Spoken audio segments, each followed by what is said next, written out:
All right, I am here today with Regis Tremblay, who is a filmmaker of many years. He has made films about Russia. He's made films about a village in South Korea, which underwent a very difficult time when the U.S. Navy decided to build a base there. But we're going to go ahead and let Regis tell us the whole story because he's got a fascinating life, and we want to hear all of what you have to say today. Go ahead, Regis. Well, I grew up in a small town in Maine, Waterville, Maine, in the late 40s and early 50s. I went away to school in 1959 for high school, and that set my life on a new trajectory. I think if I had not gone away and stayed in Waterville, I'm not sure that I would have even gone to college. I think I probably would have ended up being a three-sport athlete in hockey, baseball, and football, and ended up working in the mill like all of my, or many of my uncles and my aunts. Right. So, And this was in Maine. yeah, those were great years to be growing up in Maine and anywhere in the United States. It was right after World War II. Um, all the men had come home from the war and they had the GI Bill and they bought or built homes, and my father did the same. And it was a very normal childhood. I thought by the time I was in eighth grade, I wanted to either go to Quebec and the Christian Brothers schools to play hockey because I loved hockey and I was pretty good. But during that year, the Carmelite priests in Hamilton, Massachusetts, had sent out a little postcard and sent it to all the Catholic schools. And I was in a Catholic school uh, saying, return this for more information. And I Huh. did. And surprisingly enough, the priest who was a recruiter came to my town in Maine. Well, that impressed me, and uh, he invited me to go to a 1 week long uh, event in Hamilton, Massachusetts, where they had their Wow. Carmelite minor seminary. They had minor seminaries in those days, and that was during the summer. And I thought, well, that'll be cool.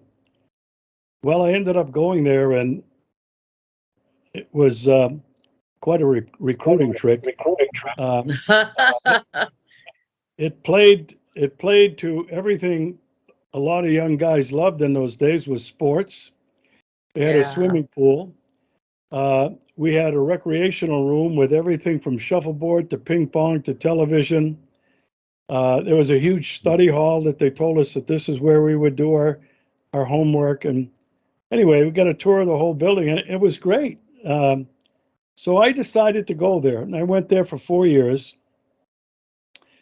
And then I went on to the Carmelite College in Niagara Falls, Ontario. The Carmelites had uh, um, a presence there for over 100 years at the time, an incredible granite building, 4 stories. Um, and I spent 4 years of college there. In my last year of college, one of the freshmen started a fire in Oh. in an alcove on the fourth floor and burned half of the building down. It was very traumatic for Mm. a lot of the seminarians that were there, a couple hundred at the time.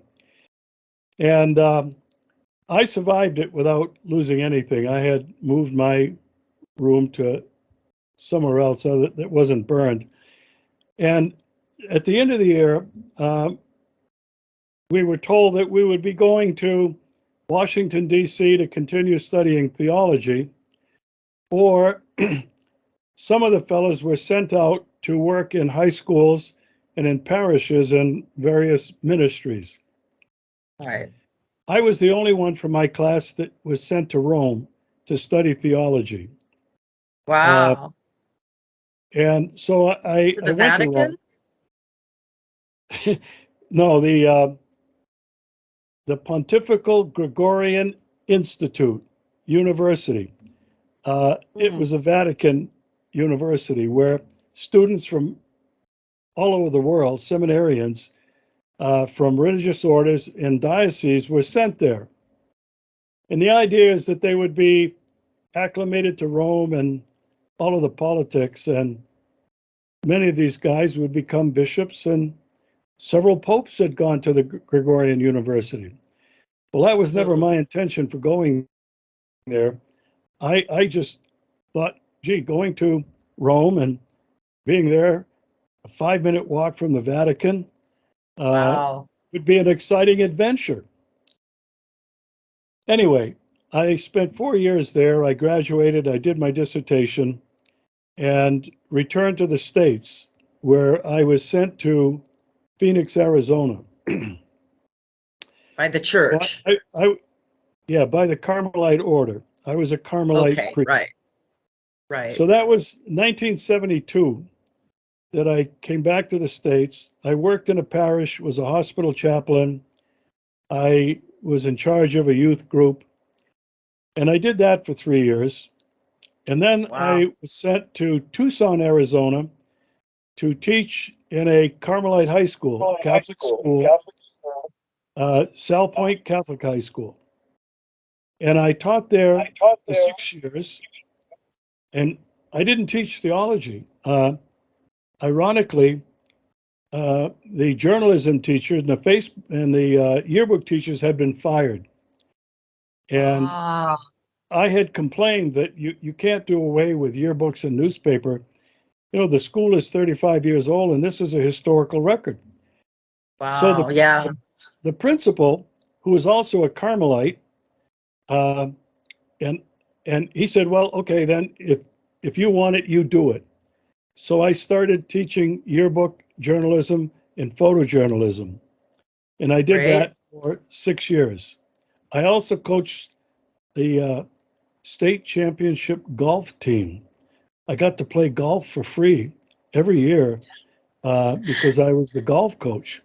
So they were six really good years. But what was really significant about it is that because I taught journalism and photojournalism, I loved media, I loved storytelling, and that really is what set me on what later in my life a new trajectory, a new career, which would be as a documentary filmmaker. Anyway, after 6 years, and by the way, I was the superior of this large community of men. There were 17 there, and I was second to the youngest. They elected me for 2 terms. And at the end of the, As the as superior? the prior, the superior of that community. Okay. And so at the end of that 6 years, you had to move because they didn't want an outgoing superior to remain in there under a new guy. So I went back and I taught theology for 3 years in Phoenix. And at that time, at the end of that, I left the order and left the church. What I made later you got, do that? um, Is it okay if I uh, ask that? yeah, uh, disagreements with the hierarchical structure, the power Ah, structure, the money of the Vatican, which I had seen when I was there. Thought when I come back home, everything would be different, and it wasn't. And I also had problems with sticking to the accepted dogma and doctrine ah, of the church. And as a theologian, I found that to be not possible. Anyway, I limiting. left. I later got married. Uh, I had 3 kids. Today they're all grown in their mid-30s. I now have 5 grandchildren. But I remained in Arizona. It was a total of 34 years until 2006 when I returned to Maine.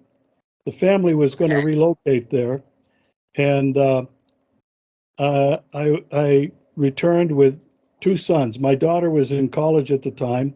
The 2 boys were in high school, and we ended up getting divorced. So I basically had 2 boys in high school and a daughter in college. What And year was this now? 2006 is when I returned Okay. to Maine. So um, when, Long time uh, away from Maine. yeah, well, most of my life was away from Maine. So anyway, while I was in Maine, I ended up getting a job with the state of Maine. I was the director of public information and information at the Department of Inland Fisheries and Wildlife. It was a great job. Oh, that It would last be, yeah. it lasted for 4 years, and it was there that I began seriously making videos to promote the work of the department, the biologists, the game wardens, the people who are in the fisheries. Right. And so anyway, I began learning how to produce video, and I had a good budget, and I had really good cameras at the time. I had a really good studio set up. But uh, as happens in government, there was a change in the governor's administration due to an election. The new governor came in and appointed a director of this department uh, Mm. who had other ideas. And so um, I said, well, I'm not going to leave on my own. You'll have to fire me because only by being fired could I collect unemployment insurance. Of course. Right. And and so I did that and I left. Well, at the same time, and this was like around 2011 or 12, I can't remember exactly. I started being retired, collecting this unemployment. I started documenting uh, the Occupy movement, environmental movements and protests. I created, Right. with 2 other fellows, the Occupy Maine TV show, the first in the country on Portland's community access station. We did 1 show a month for 11 months until Occupy Wow. was was summarily wiped out thanks to Right. Barack Obama all across the country over a weekend. Well, shortly after that, I had the opportunity to go to Jeju Island in South Korea. A friend of How did you mine, get this opportunity? Like, how did this well, come up? a friend of mine, Bruce Gagnon, was a longtime, lifelong activist and organizer, had been to Jeju Island and had contacts there and contacts with other peace groups around the United States. So we lived very close to each other and we became good friends. And I was sitting in his office one day And this and he was said, what year? it was 2011, I think. Okay. And Sorry. he said, I need to find 3 people to go to Jeju. And I said, well, I'll go. And he said, well, will your wife let you? And I said, no problem there. I already had a passport. Um, 3 weeks later, I was on a plane to Seoul, South Korea, on my way to Wow. Jeju Island. And the really interesting thing, and this really changed my life and set my life on a whole new trajectory. I thought I was going to go there to make maybe a 15-minute short video about a 5-year long, 24/7 protest against the construction of a large naval base in Right. Kangjong Village, a small farming and fishing village to accommodate Obama's pivot to Asia. It was going to accommodate American warships, aircraft carriers, missile destroyers, and submarines. And I thought, Well, I will go and I'll help promote this and just make a short video. Well, what I learned there was that right after the end of World War II, with the defeat of the Japanese, the Koreans thought they had been liberated from 37 years of Japanese occupation, only to find out that now they were occupied and governed by the United States military government of Korea.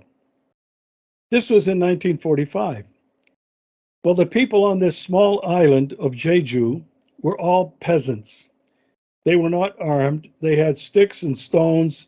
They had spears. And this is all they had. But they rose up. They rose up in large numbers to protest the U.S. occupation. Mhm. The United States military government at the time believed that this was a communist uprising, and they wanted to Oh show no. Washington how they were dealing with it. And so they organized and planned uh, using Korean militias, uh, Mhm. using American advisors to put down this revolution, this uprising. Was the In revolution, what year was that? That was, you said just after 1940, the, 1946, April okay. 1st into 1947, Did they this, sent was this, these. was it connected to the Korean War? Was this No, like the beginning of that? this was before the Korean conflict. Right, Okay. okay. So what happened in a period of 1946 and 1947, as many as 30 to 40,000 peasants were massacred on this island. Well, all of this had been highly classified both in the United States and in South Korea. Of In course. South Korea, under the pain of death to you and your family if you revealed any of this publicly, okay? Because many people knew of this. So anyway, I got there and I started hearing people talking about ghosts. And there were these burial mounds all over Jeju Island. And I thought, what is this? And they said, well, this is where people are buried. And they started telling me about this, what happened in 1946 and 47. I couldn't put it together. Well, on my way back home, they took me to the April 1st Peace Museum in Jeju City on the north side of the island.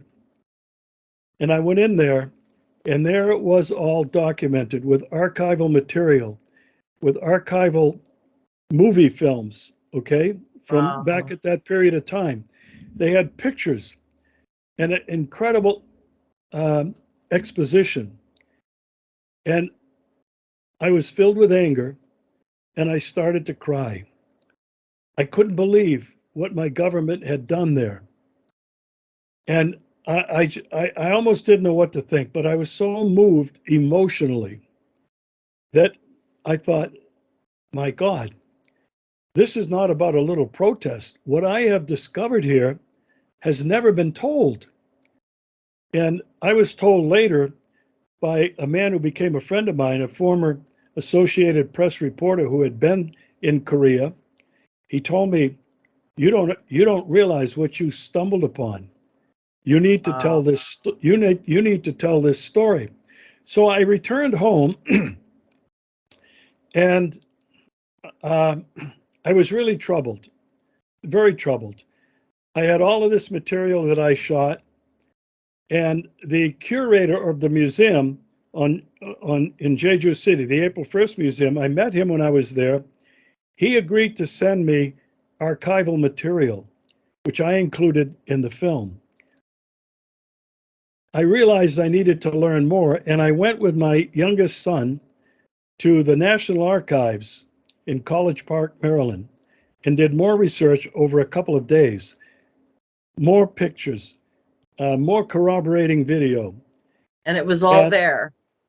yeah, yeah. And so I returned home and I started trying to figure out what is this story that I'm going to tell. And Yeah. as I as I continued to do research, and my good friend Bruce Gagnon, um, he he has an organization he founded, the Global Network Against Weapons and Nuclear Power in Space. There was a film that was made about him. And in the film, it talked about Pax Americana, America's The plan for American world piece. domination. Right. And I got a hold of that film and I learned so much about America's plan for full spectrum dominance of the planet on land, on the seas, in the air, in the space above. And I went, oh my God, I'm starting to connect the dots here. You know, what happened Right. on Jeju Island in 1946 was a plan, in the beginning of a plan after World War II. Now, remember, uh, there was only the Soviet Union that was a power, a supreme power in the world. And Right. and I said, oh my, this is much bigger than I thought. Well, what had happened to me is my eyes were opened about what my country had been doing, not since 1946, but since 1492, when the white colonial discoverers came Yes. to this continent and started to massacre Native Americans in North and South and Central America. Yes. They stole land and resources, and they stole labor. That was what slavery was all about. And the Monroe Doctrine, when it came into force, continued this stealing and genocide of land, resources, and labor. It continues to this day. Well, this blew Hmm. my mind. My undergraduate degree was in United States history. We never learned any of this stuff. We just learned history written by the victor, and America was always the good guy. America was the victor. Yep. America was all about spreading freedom and democracy around the world. And That's the story. this was our God-given mission. Yes. Well, this whole myth or lie exploded. And I was having a hard time dealing with this because now I was working on this film and dealing with Right. all of this information that I had been gathering and learning for the first time. Well, a long story short, I included most of this, almost all of it, in the film The Good. Ghost of Jeju. Right. In this film, I, I interviewed people like Oliver Stone. Uh, I interviewed Bruce Gagnon. I interviewed several other people, authors, journalists, and experts to corroborate, to lend credibility to the story that I was telling. Well, I thought, wow, this is really going to be great. I applied to 21 film festivals in the United States that year, 2012. It was ignored by 20. Ignored. I mean, they didn't even respond. They took the money that you need to register. One festival, the Chicago Peace on Earth Festival, accepted it and gave it Wow. a major prize, a major award. Good. Well, that was nice, made me feel good. It actually was kind of a springboard, but I contacted the Hollywood studios. I tried to find an agent and could not because the Wow. film was such an expose of America's evil and wrongdoing since the beginning of this country. So they were not interested in this. So Nope.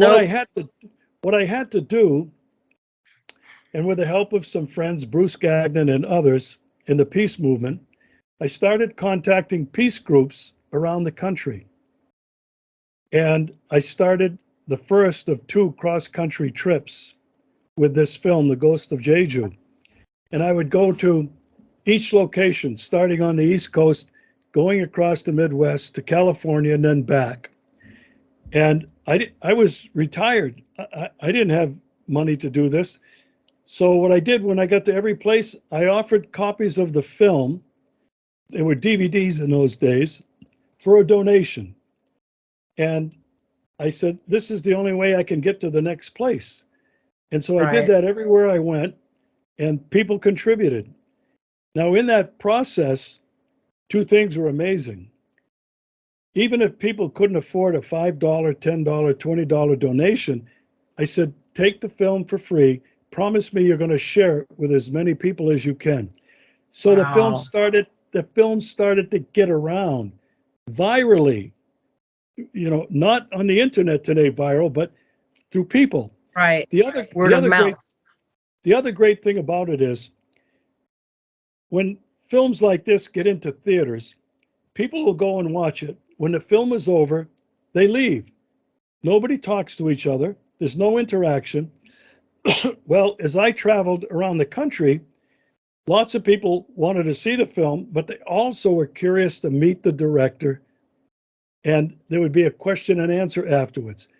It was incredible. Nobody was attacking me for what I said. Everybody was Oh, just emotionally struck by the film. Many people cried, and oh the yeah. questions the questions were incredible. And so I traveled the country twice that way, two times. Now, in the years after 2012, the film started appearing in places like England and France and in Spain. The South Koreans made their own copy with for their use, and they screened it all over South Korea.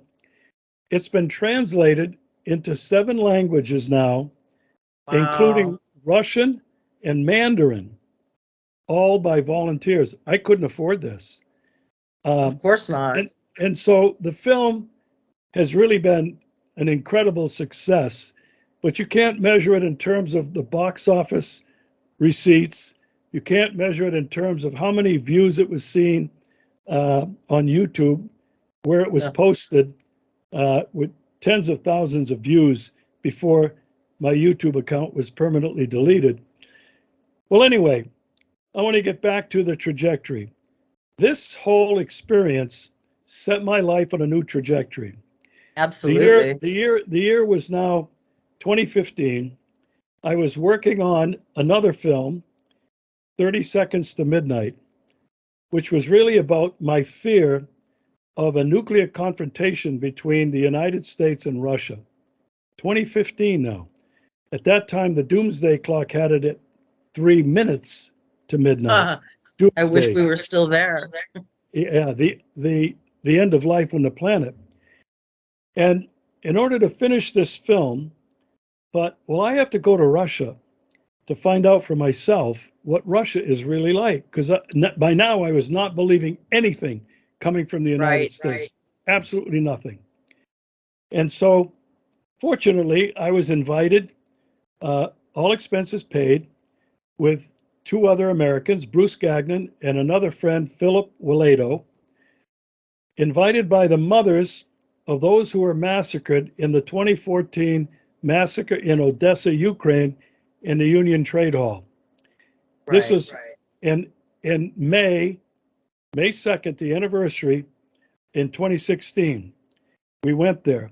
Again, my eyes were opened. I saw Nazis. I saw right-wing extremists. They threw rocks at our bus.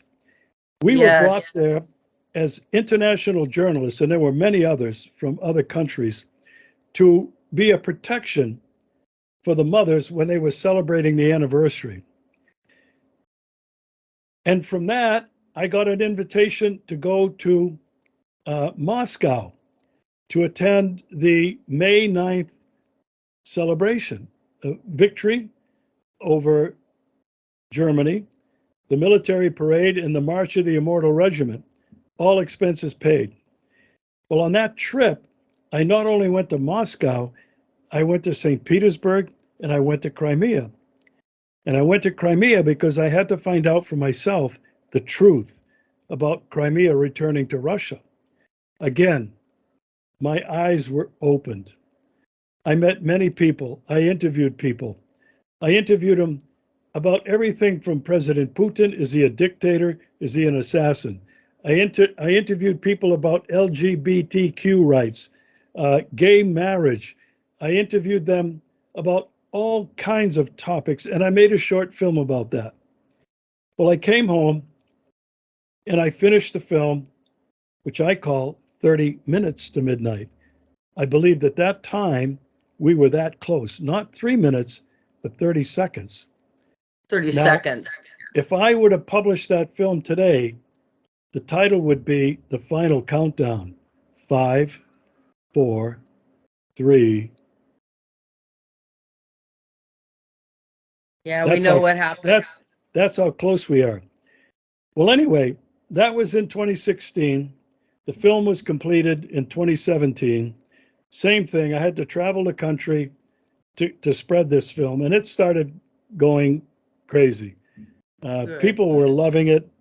I showed it at the National Convention of the Veterans for Peace uh, organization in the United States. Standing ovation. It was packed.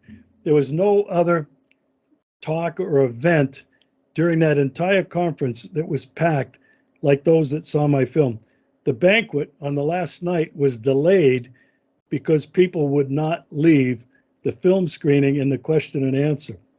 So that led to me coming back to Russia two more times in 2018 and 2019 with the Center for Citizens Initiative. It was founded by Sharon Tennyson. She'd been bringing groups of citizen diplomats to Russia and Russian entrepreneurs, some 3,000 to the United States to learn about how to create a business, to learn capitalism. Go figure. Anyway, I had the opportunity to travel not just to Moscow, St. Petersburg, and Crimea, but to many other larger cities, towns, and villages in remote areas. So I got to see a lot more of Russia and met a lot more people from different regions of Russia. Again, interviewing them and documenting everything that I found and I learned. Right. I made several videos from these trips. And then 2019 came along, and I was working on putting the Russian subtitles on The Ghost of Jeju. And I had thought, I can't afford to live here in the state of Maine, in the United States, anymore. My car, which was a used car, it was a nice Subaru, it served me well for several years. Well, with those harsh Maine winters and the salt they put on the roads, the car rusted out and I could no longer get it approved and registered. I couldn't afford even another old clunker for a couple $1,000s. Yeah. And so I thought, over the years I've been going to Russia, I've been doing my due diligence really. Well, what's it like to live here? How much would it cost to live here? I know what my pension was, very small Social Security, two very small pensions from stints in the Maine government and an Arizona government. And I thought, I think I can probably make it there. And so I decided that I would pull up stakes and I would move to Yalta in the Crimea. And that was in March of 2020. 1 week before the lockdown, the closing of borders because of COVID-19. Just slipped under the radar. Yeah. So I've been living in Yalta for the past 3 years. I have never been as busy these days as I have been ever in my life, but certainly in my filmmaking life. I do sometimes 5 or 6 video podcasts a day on a program that is called Dateline News and Conversation. I do that under the banner of the Friends of Crimea. I also did several hundred shows on another video platform that I called Global Conversations. And both of these shows I interview people from around the world, experts, academics, politicians, journalists, activists, people with a great deal of expertise, even though they are not lettered. And these have become quite popular, but they keep me very busy. In addition to that, because my guide, interpreter, and now collaborator in my film work here is a professional guide, I have been exposed to life in Crimea like no one. I have been to ancient Greek archaeological ruins dating back to the 7th century BC. I've learned about their winemaking here, how they lived. I've been to several museums that have thousands of artifacts from this period of time. I've learned about the different empires, from the Byzantine Empire to the Ottoman Empire to the Russian Empire, that have taken control of Crimea. I have been exposed to historical sites from the Crimean War in around 1885-86, I think, World War I, World War II, where Crimea was devastated, uh, especially World War II, when the Nazis came and it was a siege for, I think, almost a year where thousands and Yeah. thousands of people died. And I've been exposed Yep. to the culture, to the literature. Uh, I've even been to the Bolshoi Ballet in Moscow. There were tickets provided by the Friends of Crimea Association as part of a conference I attended last year. I was sitting in the second row center aisle right above the orchestra pit, and I saw the Bolshoi Ballet. I've been to Wonderful. operas. Yeah, I've been to concerts. I've been to a lot of civic and social activities. I've been to conferences, and I've documented all of this.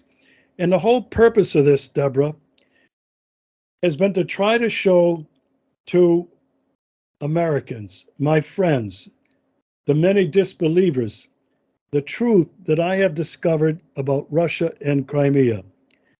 And so this basically has been my focus. Um, it's the story of my life, really. Um, Yes. when I left home in Maine in 1959, I ended up in Canada for college. I ended up in Rome. I ended up in Arizona. And then I ended up back in Maine. I made several trips down through the Asia Pacific to Japan, Okinawa, Korea, the Marshall Islands. I've traveled all across Europe and been to Russia. It's been an incredible journey that looks like a zigzag, but as I look back on it, it's all connected and it makes sense. And none of it could I have ever planned back in 1959 or 1972 or 2006 or 2012. I don't know what it is that led me on this journey, but Jeju Island and that experience set my life, changed my life, and set it on the present trajectory that I'm on today. So that's basically uh, what I have to tell you. Wow, that's an amazing story. Now asking about when you moved to Crimea, how did you know what to put together? Like what were the how did you know exactly how to get there? I mean, you'd have been asking questions, but how difficult was it for you to actually move there? No, it wasn't difficult at the time. I had a Russian passport and a Russian visa, or not an American passport and a Russian visa. And so making airline reservations was quite easy. I flew from Portland, Maine to, no, I didn't. I took a bus to Boston and flew from Boston to Kennedy Airport, where I made connections to go to Moscow on Aeroflot, the Russian airline. And so I was familiar with that whole process. Plus, I had friends in Moscow who helped me out when I got there, made sure that I made the right connections. And then uh, my my guide since 2016, an interpreter, uh, was ready to greet me when I came to Crimea. And um, she has since become a collaborator in all of my film work. And so my transition to living here was really facilitated by a number of Russian friends, and especially uh, my translator and collaborator. So it was an easy transition for me. I can tell you, I have fallen in love with Russia. I fell in love with Russia on my previous trips, but having been exposed to Crimea over these years, and especially in the last three, um, I've felt at home just about everywhere else I've been. I've always said home is where you hang your hat. Mhm. I have felt most comfortable here in Yalta, in the Crimea, than I have even in my hometown of Waterville, Maine. Wow.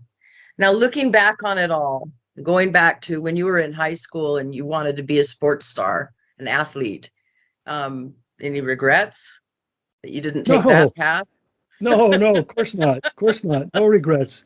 Uh, I don't regret the very disciplined and rigorous training I got with the Carmelites through high school, college, and then Rome.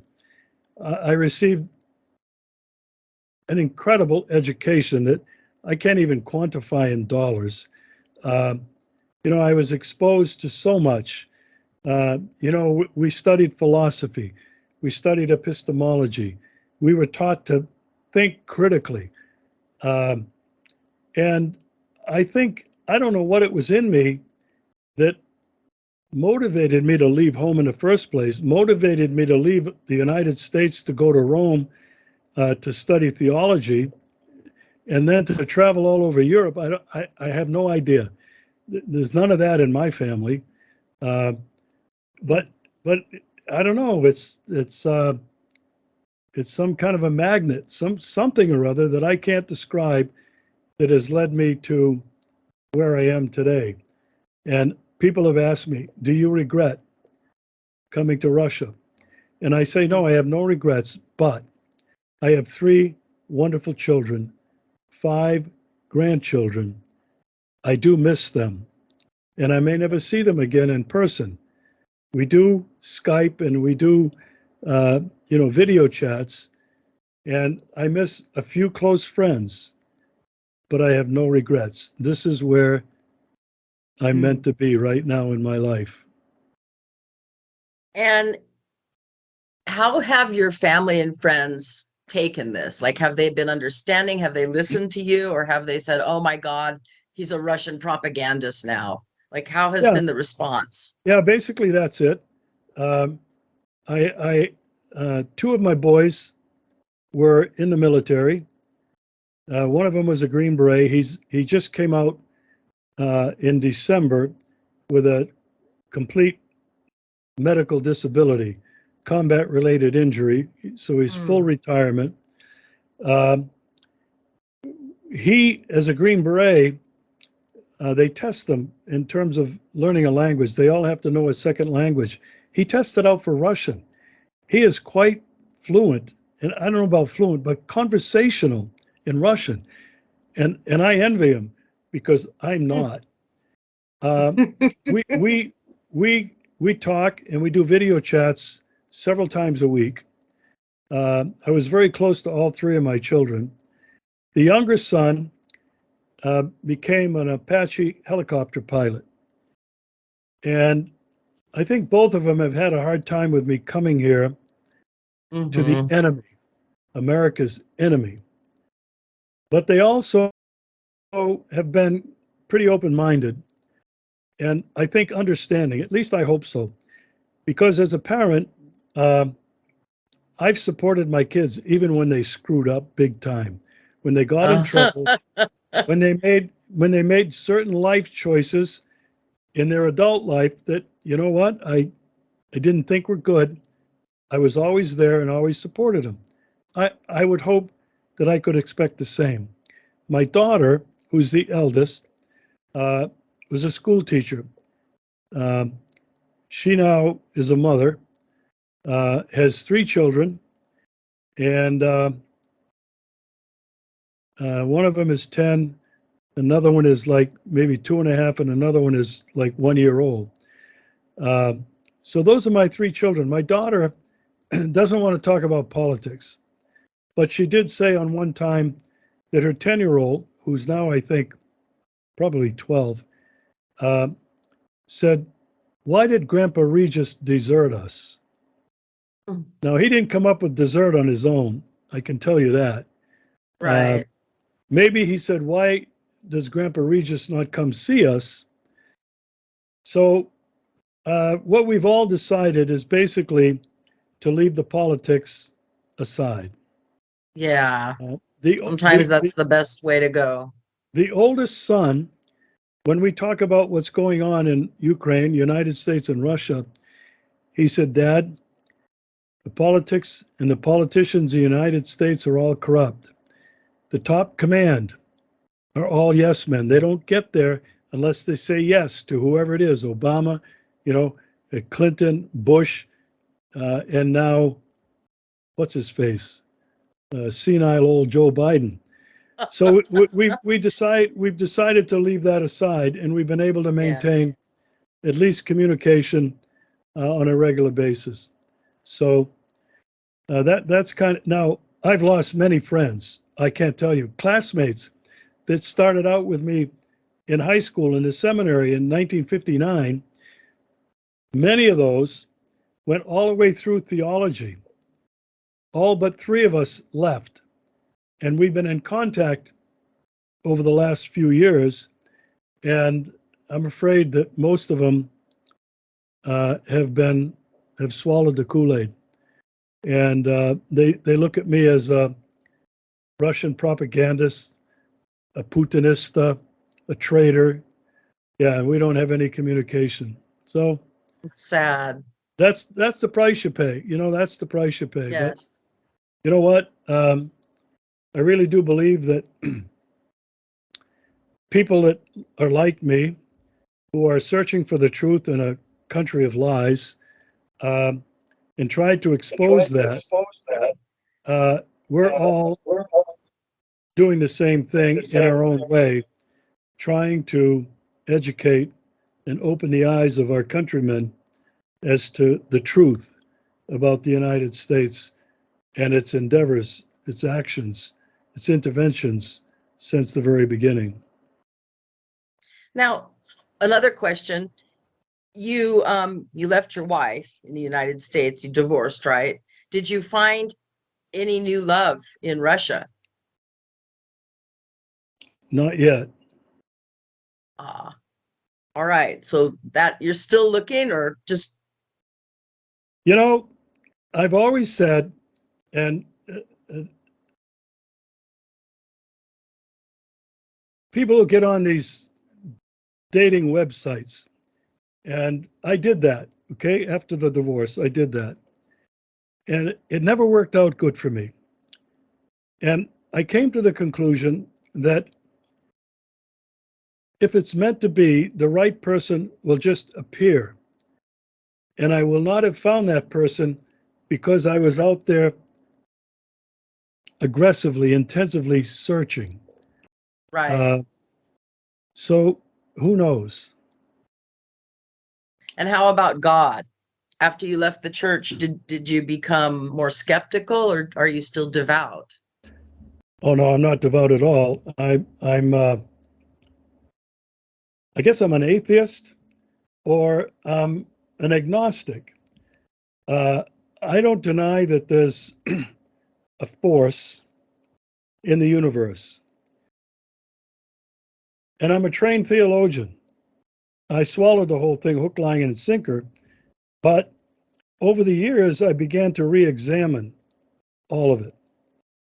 And it just didn't make sense. And what I do believe, and I follow in my life, is I believe in the radical Jesus. I believe in his message of love and forgiveness. Period. There was nothing else. He didn't create a church. He didn't invent the dogma. He didn't invent the rules. Those were all created years and centuries later by men. To make And I money. came to realize that. Okay. It was the same kind Yes. of awakening that happened to me with the discovery that I had about the United States of America and what it really is. The same kind of awakening happened with this whole idea of religion. Now, I have to tell you this in all sincerity.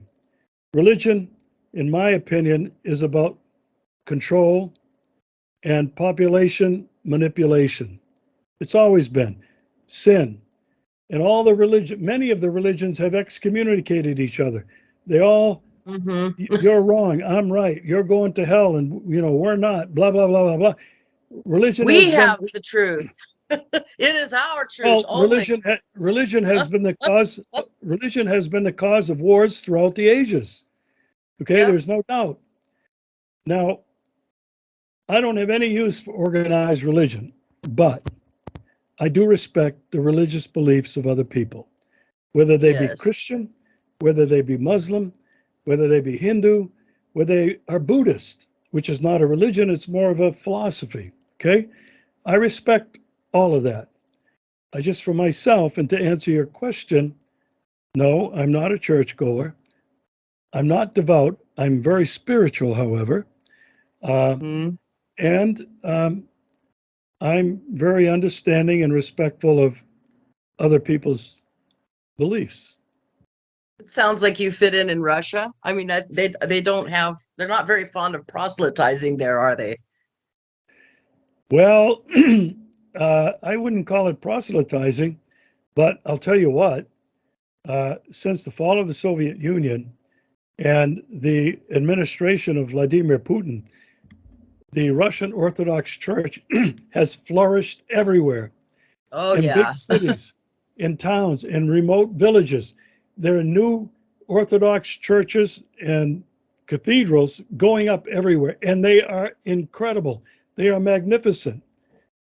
I mean, I thought some of these churches and cathedrals in St. Peter's and Rome across Europe were like, wow, medieval architecture, architecture even prior to that. Well, here in Russia, the architecture, you have these frescoes, these mosaics that cover the walls and ceilings in several different apses in these monstrous churches. And you know what? The Russian people frequent the church. Most of them will say they're Orthodox. Not all of them practice. Far be it.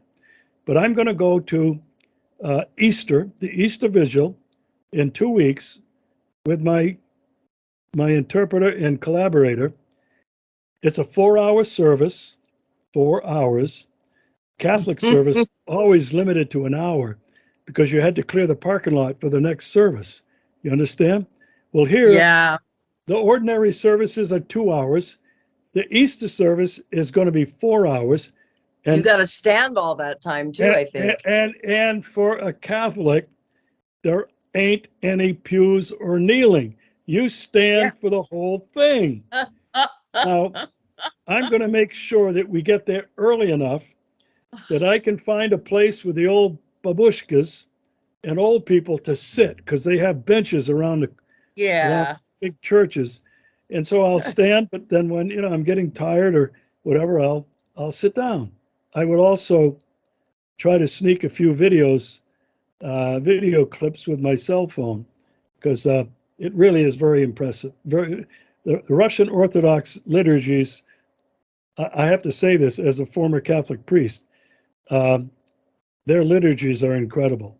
They're way too long for me, but they're incredible.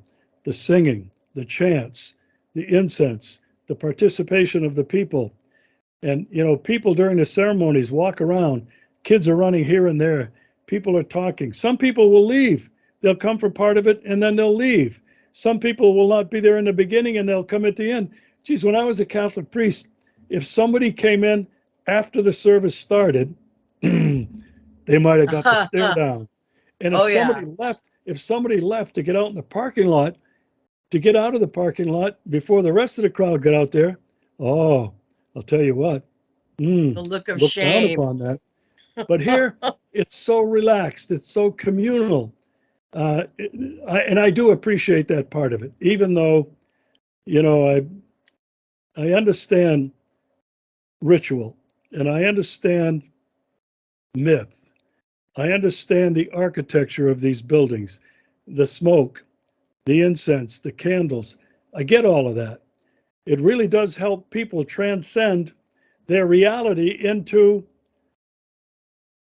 heaven, a higher dimension, the presence of God, whatever. And Right. I totally get that. It just doesn't work for me that way anymore, but I do Yeah. appreciate the beauty of the ritual. All right. Well, I guess my last question would be, looking back on this long journey that you've taken, all these many different awakenings, and if you wake up to one thing and then, oh my God, there's another thing, and it just expands and expands. What would you say to people who are maybe just beginning this journey or just beginning to wake up and realize that, oh my God, it's not all like they said it was? Like they're just beginning to see that it's The, myth. the, yeah, I the only thing that I could offer for advice is you've got to stop paying attention to authority. You've got to stop paying attention to your mainstream media. You've got to stop paying attention to those who teach you in high school and in college. And you've got to learn to do your own research. You know, when I remember the 60s, okay? And in the 60s, it was don't trust authority, right? Right. Don't trust any of them. And I think that's true today. Uh, and I don't mean that in a really disrespectful way, but No. in a sense, I do, because I think in the Because I United think in the States United States that it's pretty much the entire system system of education, education whether it be formal or in church or in civic and social events, is not very good and is not going to help somebody discover the truth, much less become a critical thinker. So that would be the Right. advice that I could offer. And when I taught, and when I meet with young students today, and I meet with several here, I basically tell them the same thing. Do your own research, okay? Question everything and learn to think for yourself and not Awesome. what somebody else tells you to think. Awesome. All right. And that's freedom. That for me has been freedom. That for me has been liberation. That is freedom, to be able to know your own mind and decide for yourself what's true and false. Yes, it's a good freedom. I think that's it. I don't really have anything else to ask, so I'm going to go on ahead and wrap this up if that's all right with you, unless there's anything you'd like to add. No, no, that's fine. Thank you very much. Thank you. It's been an honor to be here and to listen to your story and to be able to share it. And I hope the article I put together will do you justice.